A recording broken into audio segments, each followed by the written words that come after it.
Le 4 avril 1960 à Paris, après 2 mois de négociations, la Fédération du Mali signe avec la France les accords de transfert de compétences qui conduisent à son émancipation.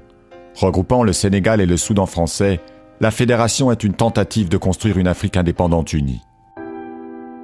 Après la Seconde Guerre mondiale, la France s'était efforcée de contenir la montée des revendications indépendantistes en accordant un nouveau statut à ses colonies à travers l'Union, puis la communauté française chère au général de Gaulle.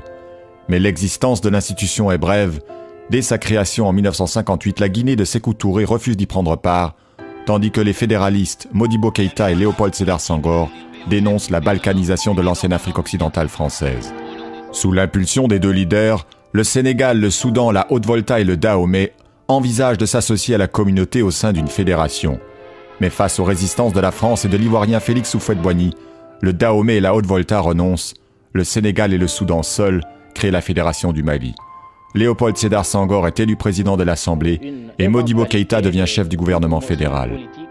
Ensemble, ils négocient la souveraineté complète de la fédération finalement acceptée par de Gaulle. Mais après la signature des accords, les dissensions entre Sénégalais et Soudanais vont croissantes, la rivalité entre Modibo Keïta, partisan d'un État unitaire fort, et Léopold Senghor en faveur d'un regroupement plus souple et du maintien des liens privilégiés avec la France, conduit 4 mois plus tard à l'éclatement de l'ensemble. Le 20 août 1960, Dakar expulse les Soudanais, vote son retrait de la fédération et prononce son indépendance. Senghor est élu président. L'Afrique fédérale a vécu.